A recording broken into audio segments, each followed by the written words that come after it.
Assalamualaikum warahmatullahi ta'ala wabarakatuh.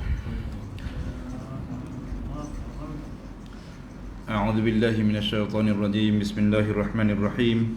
Alhamdulillahi rabbil alamin wal 'aqibatu lil muttaqin wala 'udwana illa 'alal zalimin. Asyhadu an la ilaha illallah wahdahu la syarika lah wa asyhadu anna Muhammadan 'abduhu wa rasuluh. Allahumma salli ala Muhammad wa ala alihi wa ashabihi wa man tabi'ahum bi ihsanin ila yaumiddin, amma ba'd. Jadi alhamdulillah, thumma alhamdulillah, segala puji bagi Allah Subhanahu wa taala. Allah Taala kita duduk sekali pada malam ni. Bukan senang. Bukan senang kita nak jumpa dalam suasana seperti ini. Bukan senang kita nak duduk seperti ini, dan ini adalah satu rahmat daripada Allah. Allah yang atur supaya kita duduk gini. Ini adalah tanda kasih sayang Allah. Allah Ta'ala kita jumpa supaya kita boleh berkasih sayang kerana Allah sesama kita.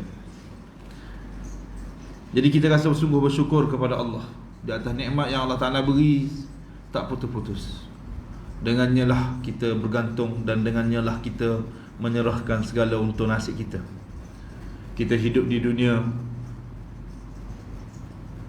dengan penyerahan jiwa yang benar-benar tulus kepada Allah, dan kita ingin untung hasilnya ialah pada hari akhirat nanti berada di dalam rahmat kasih sayang Allah Subhanahu wa taala. Jadi insya-Allah pada malam ni kita akan masuk kepada suratul Jin. Surah Al-Jin. Dia turun kat Makkah, ada 28 ayat. Surah yang ke-72. Di mana bila sebut cerita surah Jin ni, mana dia ada cerita pasal jin. Jadi kita akan kira malam ni pada mukadimah dia sikit. Kalau dah masuk, kita masuk pada tafsir dia daripada ayat 1 hingga 5. Saya tak tahu dah ke tak. Cerita tentang satu kumpulan jin, nafarun minal jin. Nafar ni maknanya yang 7 hingga 10 orang lah, daripada lelaki-lelaki jin yang telah mendengar Rasulullah sallallahu alaihi wasallam membaca ayat Al-Quran dalam solat subuh. Jadi ceritanya malam ni nak baca cerita je, supaya bila kita dengar macam ni, kita dapat melihat kekuasaan Allah. Allah Ta'ala pertemukan Rasulullah dengan makhluk yang berada di alam yang kita tidak nampak. Makhluk yang berada di alam yang kita tidak nampak. Sebentar saya nak ambil rujukan yang sebab buku saya tu ada di mana ni, ada di kedai photostat. Jadi saya tak sempat nak ambil buku tu sebab dia tengah photostat, tak sempat siap. Jadi saya terpaksa rujuk dalam saya punya simpanan dekat sini. Tentang sekejap tentang makhluk jin ini, makhluk ciptaan Allah Subhanahu wa taala, yang Allah Ta'ala beri peluang kepada mereka untuk berhadapan dengan Rasulullah sallallahu alaihi wasallam. Subhanallah. Dan beriman dengan Rasulullah. Beriman dengan Rasulullah sallallahu alaihi wasallam. Kalau kita lihat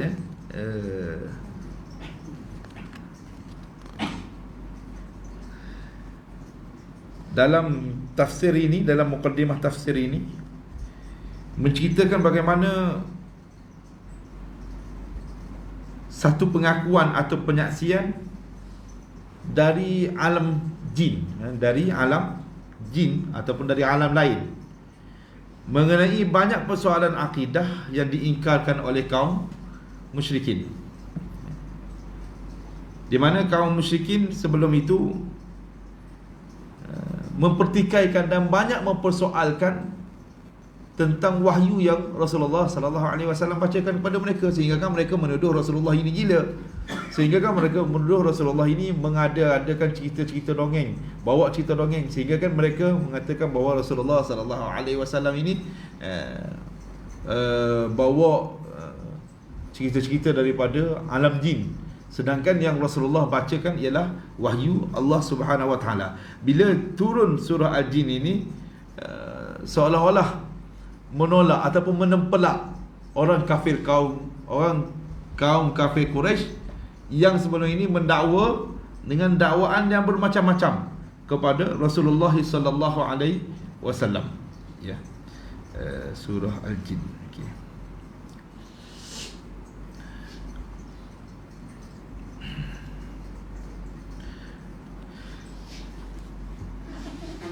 Sebab itu kalau kita tengok di sini, dia mengatakan bagaimana kadang-kadang mereka menyangka bahawa Nabi Muhammad sallallahu alaihi wasallam menerima perkara-perkara yang dikemukakan kepada mereka itu dari makhluk jin. Mereka mendakwa bahawasanya apa yang Rasulullah bacakan kepada mereka itu datangnya daripada makhluk jin. Ya. Saya beritahu terus terang di sini, bagi siapa yang membuka, mungkin di antara kita ada yang membuka rujukan kitab-kitab tafsir Al-Quran, buka je, benda yang hampir sama. Buka je tafsir mana-mana yang kita rujuk ni, tafsir Hamkanya, tafsir fi Dhilalil Quran yang dan sebagainya, dan tafsir Ibn Kathirnya. Di antara kita ni ada yang buka tafsir ni, rujuk, akan jumpa benda yang hampir sama, yang menceritakan bagaimana dakwaan-dakwaan yang dibawa oleh kaum kafir Quraisy Mekah, sesama mereka, bahawasanya Nabi menerima perkhabaran daripada jin, bukan menerima wahyu daripada Allah Subhanahu wa taala. Ini satu benda yang pelik lah sebenarnya. Mukadimah ni agak panjang sedikit, panjang sikit. Agak pelik bila mana mereka mendapat kemuliaan daripada Allah dengan datangnya seorang Nabi daripada kalangan mereka sendiri, tapi mereka tak boleh nak terima. Pelik lah. Mereka tak boleh nak terima. Dan pada masa yang sama, mereka tidak mahu beriman pun dengan Nabi yang didatangkan oleh Allah Subhanahu wa taala daripada kaum mereka, daripada anak-anak mereka sendiri. Baik. Sebab itu kalau kita tengok dalam surah Al-Jin ini, kita akan lihat bagaimana makhluk jin itu sendiri datang berjumpa dengan Rasulullah sallallahu alaihi wasallam, mengakui kebenaran-kebenaran yang dibawa oleh Rasulullah sallallahu alaihi wasallam, dan sekaligus menolak. Ni dalam mukadimah dia kata, sekaligus menolak dakwaan orang-orang kaum kafir Quraisy bahawasanya Nabi menerima perkhabaran daripada jin. Maksudnya seolah-olah what Nabi duk sampaikan wahyu itu bukan daripada Allah, seolah-olah benda itu daripada jin. Sebab mereka terlalu percaya kepada jin. Akidah mereka dengan jin, bukan akidah mereka dengan Allah Subhanahu wa taala. Dia kata dekat sini, buktinya ialah kerana makhluk jin itu tidak tahu tentang Al-Quran melainkan sesudah mereka mendengar Nabi Muhammad sallallahu alaihi wasallam membacakannya kepada mereka, menghinggakan mereka tertarik, terpesona, takjub, lalu mereka rasa amat kagum dengan peristiwa yang hebat ini, peristiwa yang agung ini, yang mendapat perhatian penuh dari langit dan bumi, manusia dan jin, malaikat dan bintang-bintang, dan seluruhnya. Pengakuan ini tentulah merupakan satu pengakuan yang amat berharga kepada manusia seluruhnya. Dalam mukadimah ini, dia menceritakan kepada kita bagaimana jin yang bertemu dengan Rasulullah sallallahu alaihi wasallam itu, satu kumpulan daripada jin, di mana mereka itu sebenarnya telah datang memecahkan kebuntuan penduduk Mekah ketika itu. Dengan terjadinya peristiwa jin ini, rasa takjub dan memeluk Islam bersama dengan Rasulullah sallallahu alaihi wasallam, menolak dakwaan-dakwaan orang kaum kafir Quraisy sebelum ini yang tetap mempertahankan keegoan mereka, mengatakan Nabi Muhammad sallallahu alaihi wasallam ini bawa cerita dongeng, bawa cerita daripada cerita-cerita alam jin. Sebab mereka percaya kepada Tok Bromo. Percaya pada Tok Bobo. Sedangkan sebelum itu mereka memanggil Rasulullah dengan panggilan Al-Amin, orang yang begitu amanah. Tapi mereka ini sebenarnya adalah bila berhubungan dengan Nabi, ketika sebelum Nabi diutuskan, mereka berhubungan atas dasar hubungan yang mengikut kehendak mereka sahaja. Mereka bila Rasulullah sampaikan wahyu Allah, mereka tolak. Sebab apa? Berlawanan dengan nafsu kehendak mereka. Ini perkara ini terjadi tak zaman lalu ni, serupa juga. Ustaz-ustaz mengajar, tok-tok guru mengajar, pendakwah, tak kira lah pendakwah ni daripada doktornya, daripada peguamnya, daripada penternaknya, daripada peladangnya, daripada pekebunnya, daripada tukang sapu sampahnya, macam-macam pendakwah, ya, yang bawa risalah Rasulullah sallallahu alaihi wasallam ini. Dan bila mereka bercakap kepada umat manusia, ramai daripada umat manusia tak boleh terima bila yang mereka cakap itu berlawanan dengan nafsu umat itu. Berlawanan dengan nafsu umat itu. Bila mereka cakap, mereka bercakap menceritakan bahawasanya kutik sampah itu dapat pahala. Contoh, ada segolongan mereka yang tidak ada asas ilmu agama. Mereka mengatakan sampah muka tempat dia, kawasan penuh sampah, lepas pagi orang lain pun lepas juga, sedangkan tempat itu bukan tempat buang sampah. Dah, ini contoh macam kita pergi kedah, kita makan. Bila kita makan, apa kita buat lepas makan? Kita biarlah. Jadi ada di antara mereka yang bersama dengan kita, mungkin orang tu, orang kata orang yang biasa berhubungan dengan masyarakat di kedai, masyarakat umum, orang tu pun royak, dia kata bayar mari pinggir tu pun dia pun sipir. Orang tu mungkin kerja khani je. Dah, khani di mana-mana tempat, khani kedai ke apa, bayar mari sini bayar, kita nak sipir. Dia pun ambil pinggir orang kita makan tu, dia makan sekali dengan kita dah, pinggir susung. Sebab apa? Di situ ada pahala. Bagi setengah orang yang merasa keegoannya tercabar, dia akan kata apa? Lok lah, dia ada pekerja kan? Pekerja dia lah bagi sipir.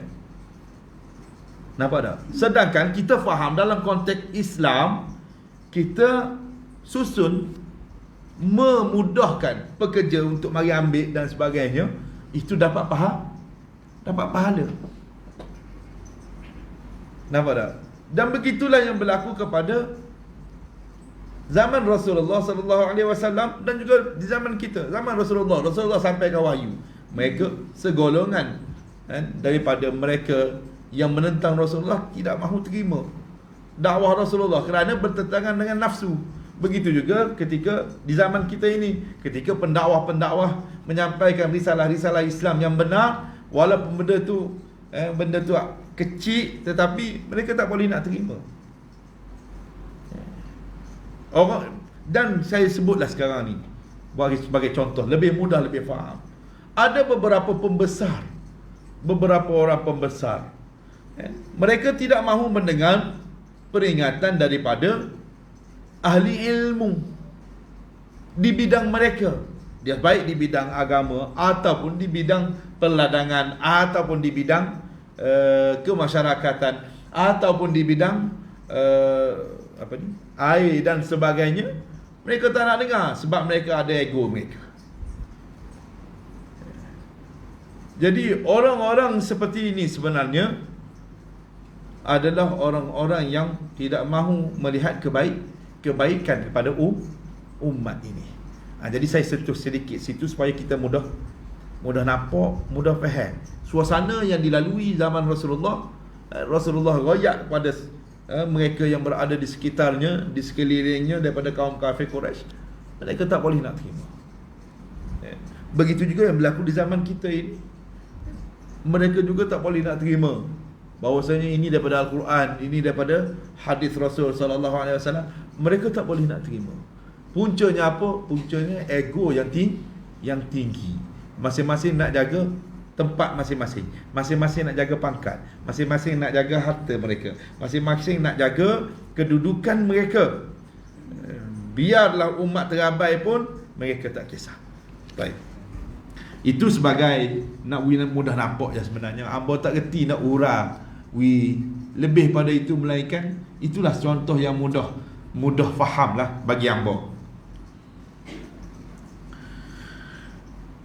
Bila jin-jin ini datang, sekumpulan jin ini datang mengakui kerasulan Rasulullah sallallahu alaihi wasallam, sebenarnya secara automatik menolak kepercayaan karut marut mengenai alam jin yang terlekat di dalam jiwa orang-orang Arab yang mula-mula menerima surah ini. Juga terlekat di jiwa manusia seluruhnya dahulu dan sekarang. Pengakuan ini telah meletakkan hakikat alam ghaib ini di tempatnya yang sebenar, tanpa keterlaluan dan meraba-raba. Jadi orang-orang Arab ni mula-mula dia terima Al-Quran ini, dia beranggap bahawa makhluk jin itu mempunyai kuasa di bumi ini. Masa itulah masa sebelum datang sebelum datang apa? Wahyu kan? Sebelum datang wahyu tu, bila datang wahyu tu dia beriman dengan Rasulullah lah. Mana dia tolak kepercayaan seolah-olah jin tu yang paling besar sebelum itu. Tapi sebelum.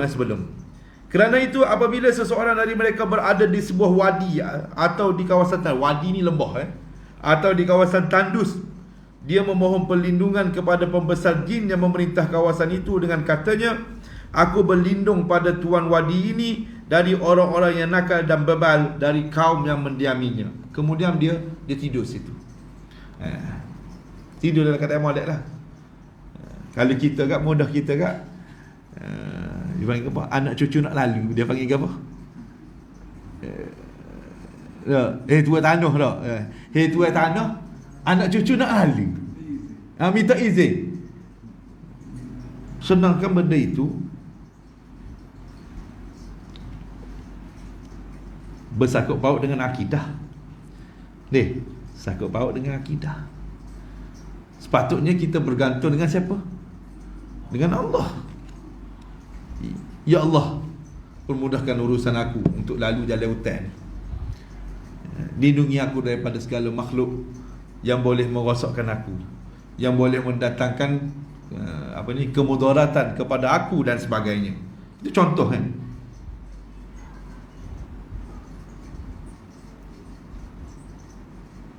Dan mereka juga, orang-orang Arab pada sebelum kedatangan wahyu ini, mereka beranggapan bahawa jin itu mengetahui perkara-perkara yang gaib. Dan mereka lah, jin itu memaklumkan kepada ahli-ahli nujum, kepada tuk-tuk bomo, yang memberi berbagai-bagai ramalan. Di antara mereka ada yang menyembah jin dan menghubungkan di antara Allah dan jin dengan satu pertalian. Mereka beranggapan bahawa Allah mempunyai seorang isteri dari bangsa jin, dan isteri inilah yang melahirkan malaikat-malaikat. Kepercayaan yang seperti ini atau sebagainya mengenai jin adalah lumrah dalam setiap masyarakat jahiliah. Kepercayaan-kepercayaan dan dongeng-dongeng yang karut ini masih kuat di dalam berbagai-bagai masyarakat hingga ke hari ini. Benda ni payah. Kita tak tolak jin, kita percaya jin tu ada. Saya buat khulasah, buat kesimpulan mudah. Tetapi kita beriman dengan siapa? Kita beriman dengan Allah yang menciptakan jin dan manusia, dan juga menciptakan makhluk-makhluk lain. Jin tak boleh bagi mudarat pada kita, kita tidak boleh bagi mudarat kepada jin, melainkan dengan izin Allah. Maknanya kita hidup di bawah kekuasaan Allah, bukan di bawah kekuasaan jin ataupun di bawah kekuasaan manusia. Okey? Sementara kepercayaan dan dongeng-dongeng yang karut mengenai jin ini menguasai hati, perasaan dan fikiran manusia di zaman silam dan zaman sekarang, di sana terdapat pula pada hari ini barisan manusia yang mengikarkan sama sekali kewujudan jin. Ada juga sekumpulan ataupun beberapa daripada kalangan manusia itu, dia tak terima jin, tak terima kewujudan jin sebab tak nampak depan mata. Dan mereka menyifatkan cerita mengenai makhluk jin ini adalah cerita-cerita tahyul. Di antara rekaan khayal yang berlebih-lebihan dengan keingkaran yang melulu inilah Islam menjelaskan hakikat makhluk jin dan membetulkan kepercayaan umum yang karut mengenainya, serta membebaskan hati manusia dari takut dan tunduk kepada kuasa jin yang tidak wujud itu. Ini di antara yang kita lihat, bahawasanya makhluk jin itu memang ada. Memang ada. Dalam surah ni kita akan jumpa contohnya ayat wa anna minnas salihuna wa minna duna dhalik kunna tara'iqa qidada. Dan sesungguhnya di antara kami ada orang-orang yang soleh dan ada pula orang-orang yang tidak soleh. Kami adalah terdiri dari berbagai-bagai golongan. Jin itu sendiri, dia alam dia lah. Manusia tak boleh hidup dengan jin, jin tak boleh hidup dengan manusia. Kerana mana boleh manusia hidup dengan jin, dan mana boleh jin hidup dengan manusia? Tak boleh. Dia mari ganggu apa semua tak boleh. Jin alam jin, manusia alam manusia. Sebab jin ini di antara mereka ada golongan yang sesat dan ada golongan yang menjadi penyesat-penyesat, dan ada pula golongan yang jujur dan ada pula golongan yang tertipu. Wa annahu kana yaqulu safihuna 'ala Allahi syatata. Ni mukaddimah baru dah. Malah ni mungkin mukaddimah saja hak mana dah. Wa anna dhananna allan taqula al-insu wal jinnu 'ala Allahi kadhiba. Dan sesungguhnya ada yang biadab dan bebal dari kalangan kami yang selalu mengeluarkan perkataan-perkataan yang amat jauh dari kebenaran terhadap Allah. Dan sesungguhnya kami dahulu fikir bahawa manusia dan jin tidak akan tergamak mengatakan sesuatu yang dusta terhadap Allah. Ini nak tengok mereka mempunyai kesediaan untuk menerima hidayah. Bila dia cerita-cerita dia, mereka sebenarnya bersedia untuk menerima hidayah, petunjuk Allah Subhanahu Wa Taala, dan mereka bersedia untuk tolak kesesatan dan nak menghayati Al-Quran, dan nak dengar, dan nak faham, dan nak menerima apa saja yang didatangkan oleh Allah daripada Al-Quran. Ni cerita-cerita mereka sebut tentang mereka. Ada di kalangan mereka yang sesat, ada di kalangan mereka orang yang tidak baik.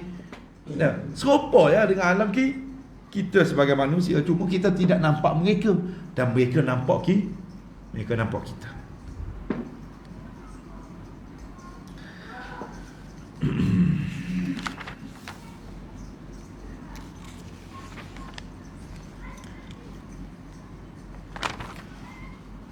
Ayat qul uhiya ilayya annahu istama'a nafarun minal jinn faqalu inna sami'na qur'anan ajaba yahdi ila ar-rusydi fa amanna bih wa lan nusyrika bi rabbina ahada. Wahai Muhammad, katakanlah, aku telah diwahyukan bahawa sekumpulan makhluk jin telah mendengar Al-Quran yang dibaca olehku. Lalu mereka berkata, sesungguhnya kami telah mendengar satu bacaan yang amat menakjubkan, yang membimbing ke jalan hidayah. Oleh itu kami beriman dengannya, dan kami tidak akan mempersekutukan Tuhan kami dengan sesiapa pun. Ini tabiat semula dari jin. Bila mereka dengar perkara yang benar, mereka akan terima. Dan mereka terima adanya balasan terhadap amalan mereka, dan adanya natijah-natijah keimanan dan akibat-akibat kekufuran. Mereka terima. Tengok cerita dia pada ayat yang ke-13. Wa anna lamma sami'na al-huda amanna bih faman yu'min bi rabbih fala yakhafu bakhsan wala rahaqa wa anna minnal muslimuna wa minnal qasitun faman aslam faulaika taharraw rasyada wa ammal qasitun fakanu li jahannam hataba. Tengok cerita. Mereka cerita tentang keadaan mereka. Ya, kita tengok. Dan sesungguhnya kami apabila telah mendengar hidayah Al-Quran, kami terus beriman dengannya. Ni satu kumpulan jin yang mula-mula mendengar ni. Barang siapa yang beriman dengan Tuhannya, nescaya ia tidak lagi bimbang dikurangkan haknya dan tidak pula bimbang dibebankan kesusahan. Dan sesungguhnya di antara kami setelah mendengar Al-Quran itu ada golongan menjadi muslimin dan ada pula golongan yang menyeleweng. Oleh itu sesiapa menjadi muslim, maka merekalah orang-orang yang memilih jalan hidayah. Dan ada pun orang-orang yang zalim, maka mereka akan menjadi bahan bakar neraka Jahannam. Jadi mereka sebenarnya memperingatkan kepada manusia itu sendiri, kan? Apa yang jin itu sebut melalui wahyu Allah SWT, yang Allah Ta'ala ceritakan kepada kita ini, pengakuan-pengakuan jin ini, Allah Ta'ala cerita kepada kita ini nak menunjukkan jin itu beriman. Dan jin juga ada di antara jin yang tidak beriman, ada yang seleweng. Begitulah manusia pun macam tu juga. Okey. Mereka jin ini juga tidak dapat memberi manfaat kepada manusia yang berlindung pada mereka, bahkan menyulitkan mereka saja. Wa annahu kana rijalun minal ins ya'udzu bi rijalin minal jinni fazaduhum rahaqa. Dan sesungguhnya ada kaum lelaki manusia meminta perlindungan pada kaum lelaki jin, lalu jin-jin itu menambahkan kesusahan kepada mereka. Mereka cerita ini yang berlaku. Orang minta perlindungan dengan jin, menjaga aku. Aku nak tidur ni malam ni, menjaga aku. Sedangkan kita ni siapa yang jaga? Allah. Fallahu khairun hafizah. Allah Ta'ala sebaik-baik penjaga.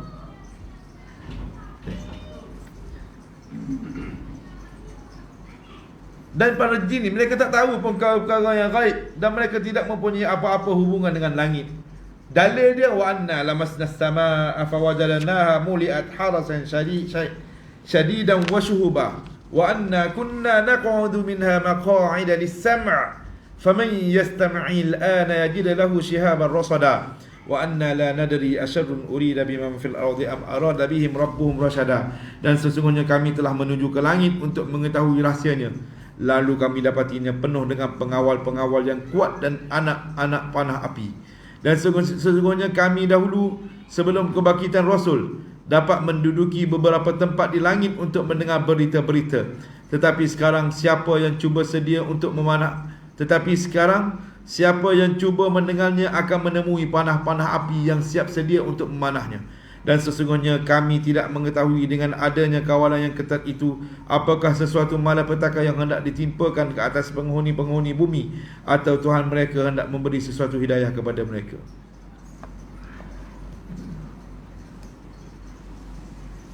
Dan mereka ni sebenarnya bukan yang didakwa oleh kaum kafir Quraisy sebelum ini, bahawasanya jin itu adalah isteri, bahawa Allah mempunyai seorang isteri dari bangsa jin, dan isteri inilah yang melahirkan malaikat-malaikat. Mereka tak terima benda ni. Ayat Quran kata, cerita mereka sebut wa annahu ta'ala jaddu rabbina mattakhadha sahibatan wala walada. Mereka tidak ada punya apa-apa hubungan pun, tak ada hubungan perkahwinan dengan Allah, tak ada. Ini ayat dia, wa annahu ta'ala jaddu rabbina mattakhadha sahibatan wala walada. Dan sesungguhnya maha tinggilah kebesaran Tuhan kami, dia tidak beristeri dan tidak pula beranak. Itu jelas Allah Ta'ala datangkan daripada surah jin. Yang ramai daripada umat manusia sekarang ini kadang-kadang terlupa tentang kekuasaan Allah Subhanahu Wa Ta'ala, sehingga mereka mendambakan diri mereka kepada jin. Wa anna, kita tengok je, sesungguhnya jin tidak mempunyai kekuatan dan daya upaya menghadapi kekuatan Allah. Jin tak ada kekuatan pun. Manusia ni ramai silap. Wa anna dhananna an lan nu'jizallaha fil ard wa lan nu'jizahu haraba. Dan sesungguhnya kami yakin bahawa kami tidak akan dapat melemahkan Allah di bumi, dan tidak akan dapat lari melepaskan diri dari kekuasaannya. Itulah apa yang disebutkan dalam surah ini, cerita tentang makhluk jin. Disambah pula, ada yang disebut pula dalam ayat-ayat Quran yang lain, seperti cerita sekumpulan syaitan dari jenis jin yang dijadikan buruh ataupun pekerja Nabi Sulaiman AS. Dan mereka tidak mengetahui kematian Sulaiman melainkan setelah berlalu beberapa waktu. Semuanya ini menunjukkan bahawa makhluk jin, dia tidak tahu pun perkara-perkara baik. Kita dengar macam ni tak payah hurai pun tak apa, kita faham dah. Dengan gini pun tahu dah, jelas, mudah. Jadi kadang-kadang kita ini terlalu melampau-lampau sangat, takut kepada sesuatu benda, sehingga kan tinggal rasa takut kita kepada Allah. Tak ada pula rasa takut kepada Allah. Kita berjaga-jaga, contoh daripada penyakit coronavirus. Kita berjaga-jaga. Itu usaha dan ikhtiar, perlu ada, betul tak? Tetapi kita kena yakin, setelah kita usaha dan ikhtiar, yang menghilangkan penyakit itu siapa? Allah. Penyakit itu walaupun mungkin dibuat, mungkin adalah hasil daripada ciptaan manusia ataupun sebagainya, kita tidak tahu. Kecuali orang-orang yang pakar mungkin mereka tahu. Tetapi kita di sini ialah kita usaha untuk mengelak. Dan kita yakin yang menghilangkan penyakit ini Allah. Mungkin penyakit ini tidak hilang dalam tempoh 2 tahun. Bagi saya mungkin 5 tahun baru habis semuanya. Dan jangkaan itu boleh dibaca, boleh disebut oleh sesiapa pun. Tak? Mungkin untuk bulan 11 nanti mungkin ada terjumpanya antivirus dan sebagainya. Tapi untuk menghilangkan antivirus, dengan antivirus yang ada itu, untuk menghilangkan penyakit itu, kalau Allah Ta'ala nak datangkan penyakit yang hampir sama pun, Allah Ta'ala punya hak. Tapi manusia kena usaha ikhtiar untuk lari daripada, untuk menghindarkan diri daripada terkena penyakit tersebut. Dan bila kita mendengar tentang ada di antara mereka yang kita kenal ataupun tidak kenal terkena penyakit ini, kita kena doakan mereka supaya mereka diberi peluang oleh Allah Subhanahu Wa Taala untuk meneruskan hidup sebagai hamba Allah yang beriman. Kadang-kadang takut kepada makhluk ini seolah-olah kita tidak ada Allah tempat bergantung. Kadang-kadang takut kepada makhluk ini seolah-olah kita ini tidak pernah beriman kepada Allah. Wa na'udzubillahi min dzalik. Ini yang cukup, benar-benar cukup menakutkan. Sebab itu Allah Ta'ala, bila seseorang manusia itu menyesal atas segala apa yang dia buat, Allah Ta'ala menginginkan manusia itu, menyuruh manusia itu bermohon ampun. Maka manusia itu akan rasa tenang. Betul tak? Allah Ta'ala bagi peluang, suruh istighfar dan sebagainya, minta ampun kepada Allah, kembali kepada Allah. Kenapa Allah Ta'ala suruh manusia kembali kepada Allah, ingat Allah, minta ampun kepada Allah? Itu sahaja tempat manusia itu bergantung. Tempat manusia itu menyerahkan untung nasib dia hanya kepada Allah, bukan kepada makhluk. Adapun kita guna ubat, adapun kita jumpa doktor, adapun kita jumpa peguam, ataupun kita jumpa rakan-rakan kontraktor untuk bina bangunan dan sebagainya untuk menolong, itu usaha dan ikhtiar. Kita sebagai umat manusia perlu berusaha, perlu berikhtiar. Tapi untung nasib kehidupan kita serah kepada Allah, bukan serah kepada makhluk. Seperti mana bangsa Arab yang kita baca tadi, mereka itu menyerahkan nasib mereka kepada makhluk jin. Sedangkan makhluk jin itu adalah makhluk yang diceritakan, yang kita dengar cerita tentang mukaddimah dalam surah jin ini, menceritakan bagaimana jin itu sebenarnya sama ya dengan kita. Mereka hidup di alam mereka dengan cara hidup mereka, dan di antara mereka ada yang sesat, ada yang beriman, di antara mereka ada yang baik, ada yang tidak baik, ada yang jujur, ada yang penipu. Serupa dengan kita. Ini saya bawa minda kita semua ini supaya kita nampak kebenaran yang didatangkan oleh Allah melalui surah Al-Jin.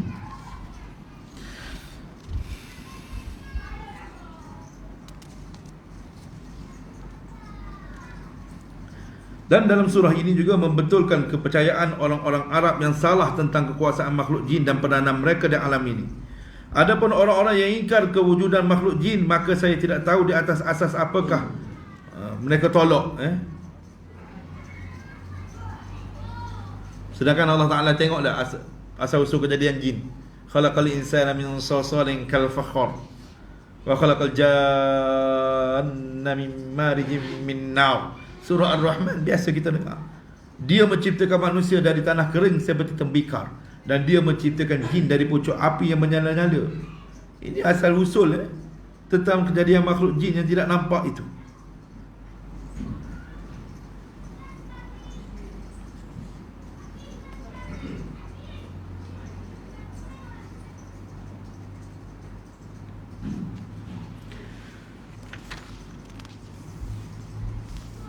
Saya tidak mahu terlalu panjanglah tentang mukaddimah surah Al-Jin ini.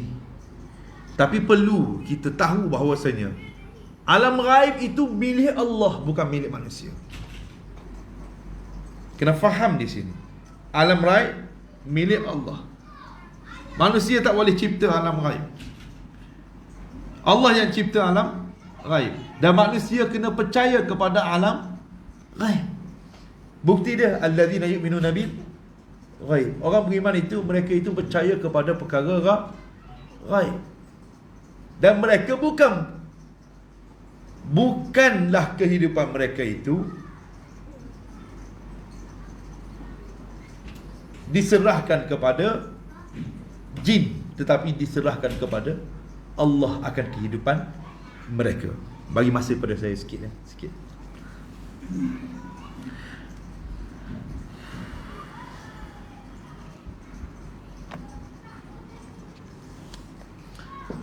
Riwayat-riwayat mengenai cerita rombongan jin mendengar Al-Quran.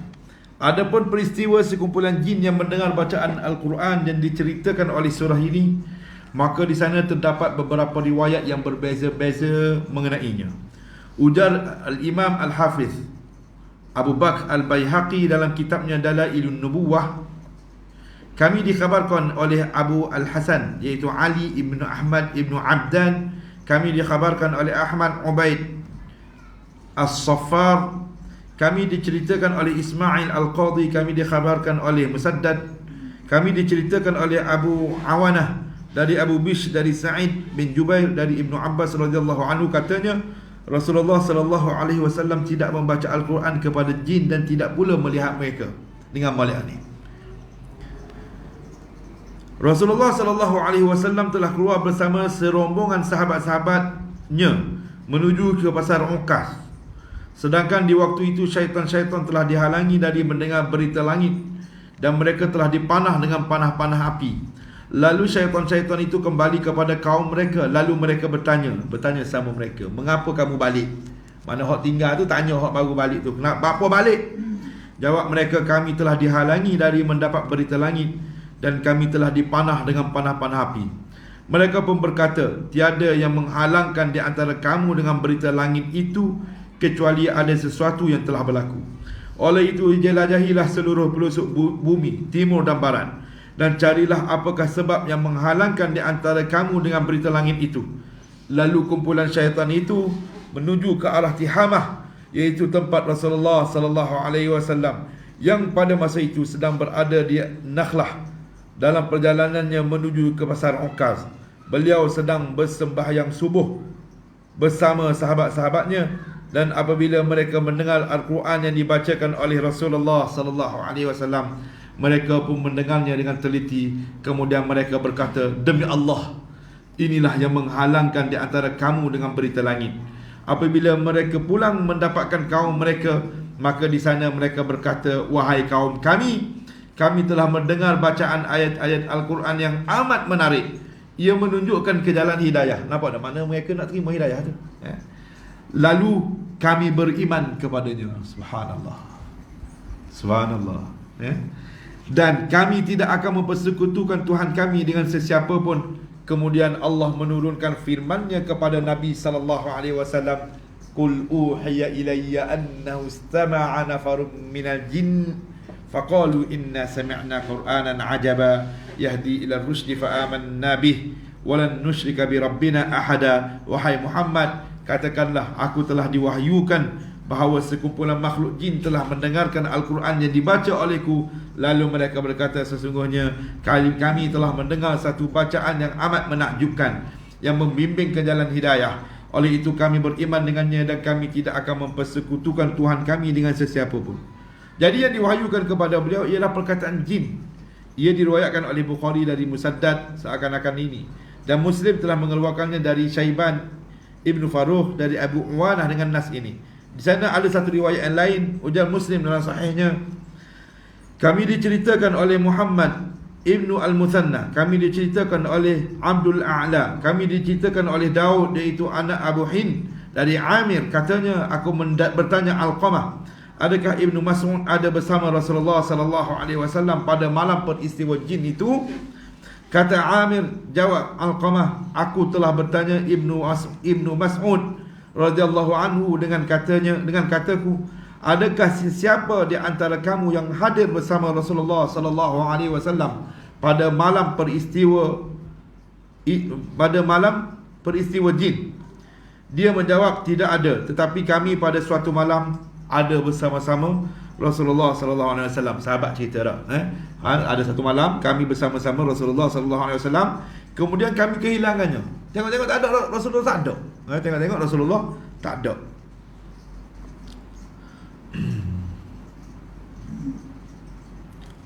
Lalu kami cari beliau di beberapa wadi dan jalan-jalan celah bukit. Lalu ditanya, adakah beliau hilang secara tiba-tiba? Adakah beliau telah dibunuh? Kata Ibnu Mas'ud, itulah seburuk-buruk malam yang kami tiduri.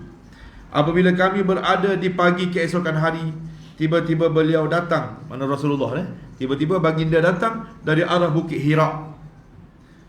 Kata Ibnu Mas'ud, kami pun berkata, wahai Rasulullah sallallahu alaihi wasallam, semalam kami kehilangan anda. Malah kami gimana lah kalau kita bahasa, manalah Rasulullah. Tak jumpa, kami cari duduk. Tengok-tengok tak ada.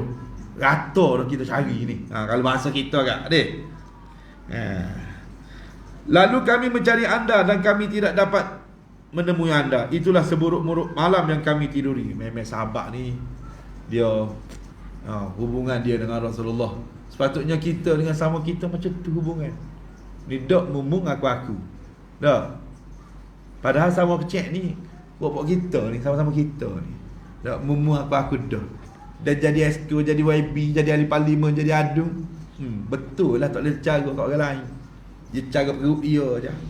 Bukan belakang ni, tapi ada segelintir, beberapa di antara mereka dah ramai.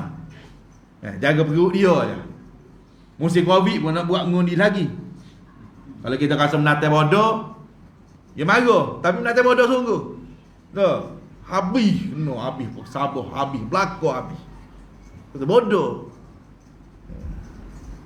Marah orang. Tapi dia tahu Allah Ta'ala dah beri dah bala. Jangan pergi tempat bala. Ni pergi juga. Ini cerita dah. Jadi sebab apa? Dia penting perut dia, penting peribadi dia. Mana? Duduk sama jiran pun tak cara dah. Dia naik atas lagi kau tak cara. Mampu pergi pun nak jadi gapo, aku penting pergi hadap kat aku. Mau tengok. Allah ni kita bimbang ni. Ni kita tengok tempat tu sahabat sampai sekarang ni cari Rasulullah. Sepatutnya benda ni kita kena wujudkan. Sebab tu kita jaga sembahyang Jumaat sama kita. Tak ada. Tengok boleh tak ada. Mana boleh tak tunggu mari sembahyang Jumaat ni. Gi cari tanya mana boleh. Lambat tadi. Dok kawan. Nak tubik, nak main dah tak ada sakit perut. Mana kita boleh tahu. Dah. Mana tak duduk buah tadi tak boleh nak duduk bau asap rokok. Tak apa. Mana boleh dah. Contoh. Jangan duduk dengan orang isap rokok. Bagus Dah buat contoh. Makna kita tahu buat kita. Betul tak? Zaman Rasulullah, sahabat sampai sekarang ni pergi cari Rasulullah celah-celah bukit. Masa tu mana ada lampu gini. Dah. Bimbang kita ni mampu pergi lah gana-gana. Kita tak save dia gitu. Kita nak hidupkan balik. Cara nak hidup balik, mula-mula sekali ialah sembahyang Jumaat. Dah. Cara nak hidup balik, makan sekali, jalan sekali. Tu kena jaga benda-benda gitu. Jadi sahabat ni ceritalah pada Rasulullah, itulah seburuk-buruk malam yang kami tiduri. Jawab beliau, Rasulullah, ya, aku telah didatangi oleh penjemput dari makhluk jin.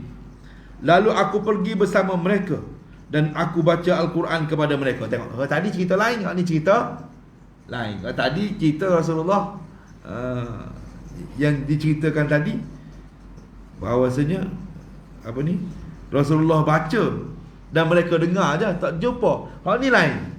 Hak ni Rasulullah royak, aku telah didatangi oleh penjemput dari makhluk jin. Direct terus. Betul tak? Tadi riwayat tadi Rasulullah baca dan mereka dengar. Betul tak? Sebab mereka nak curi berita langit, tak boleh. Tak, tiba-tiba mereka cari, jumpa dengan mendengar Rasulullah membaca ayat-ayat Al-Quran. Tak, dalam sembahyang subuh, dan mereka beriman. Tak, mereka beriman dengan Allah Subhanahu wa taala. Tapi dalam cerita ni Rasulullah royak, dalam hadis ni Rasulullah royak, Aku telah didatangi oleh penjemput dari makhluk jin, lalu aku pergi bersama mereka dan aku baca Al-Quran kepada mereka. Kata Ibnu Mas'ud, beliau pun pergi membawa kami dan menunjukkan kepada kami. Rasulullah bawa sahabat ni, bawa sahabat, bawa Ibnu Mas'ud sekali, dan menunjukkan kepada kami kesan-kesan jin itu dan kesan-kesan api mereka. Makhluk jin itu memohon bekalan makanan, lalu beliau bersabda, setiap tulang yang disebut nama Allah ketika makan dan jatuh ke tangan kamu merupakan daging yang sempurna kepada kamu. Setiap tahi binatang merupakan makanan kepada binatang-binatang ternakan kamu. Sabda Rasulullah sallallahu alaihi wasallam, oleh itu janganlah kamu beristinja dengan kedua-duanya. Jangan istinja dengan tulang dan jangan beristinja dengan tahi binatang yang kerah. Jangan. Kerana kedua-duanya makanan saudara kamu. Di sana ada satu riwayat, ada lagi satu riwayat dari Ibnu Mas'ud bahawa beliau pada malam itu ada bersama Rasulullah sallallahu alaihi wasallam, tapi sandaran riwayat yang pertama adalah lebih kuat dari riwayat ini. Oleh itu kami ketepikan riwayat ini dan riwayat-riwayat dan seumpamanya. Dari dua riwayat yang tersebut dalam Sahih Al-Bukhari dan Sahih Muslim itu ternyata bahawa Ibnu Abbas berkata sesungguhnya Rasulullah sallallahu alaihi wasallam tidak mengetahui tentang kehadiran rombongan jin itu. Dan Ibnu Mas'ud pula berkata, tadi Ibnu Abbas kata Rasulullah tak tahu datang sekumpulan jin tadi. Ibnu Mas'ud pula kata bahawa jin-jin itu datang menjemput beliau.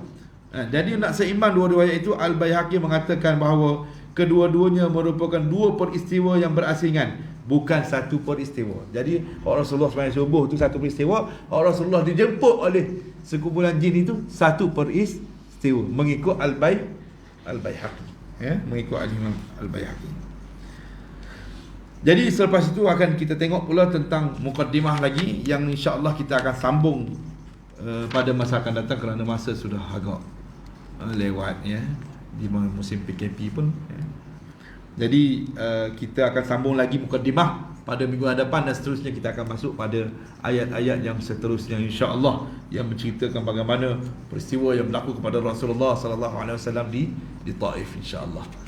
Ya. Silakan.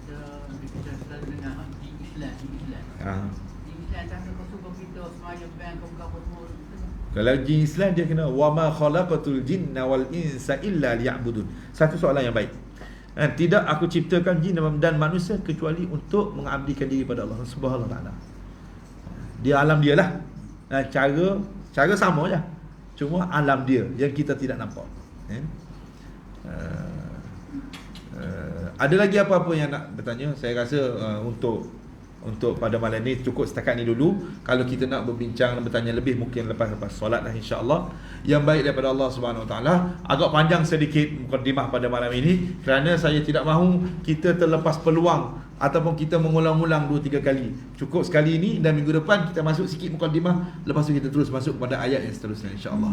Moga Allah Taala beri kebaikan kepada kita bila mendengar ayat-ayat yang baik, ayat-ayat peringatan daripada Allah Subhanahu Wa Taala. Moga-moga apa yang kita dengar ini bukan pendengaran yang sia-sia tetapi menambah iman kita, menguatkan hubungan kita dengan Allah, membuatkan kita rasa kuat hubungan dengan Allah Subhanahu Wa Taala. Moga-moga manfaat kebaikan ini dapat kita sampaikan juga kepada mereka yang tidak bersama dengan kita dan kepada mereka yang diberi peluang oleh Allah memahami perkara-perkara yang disebutkan tadi, maka itu adalah satu nikmat daripada Allah agar kita terus berhubungan dengan Allah tanpa ada wasilah, tanpa ada kebergantungan seperti mana makhluk, seperti mana musyrikin kafir Quraisy dulu yang mana mereka itu bergantung dengan jin. Kita tidak begitu. Kita bergantung dengan Allah Subhanahu Wa Taala.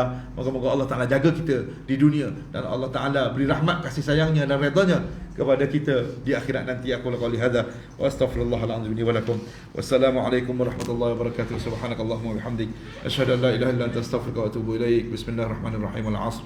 Innal insana lafi khusr illa alladhina amanu wa 'amilus solihat wa tawassaw bil haqqi wa tawassaw bis sabr. Taqabbalallahu minna wa minkum.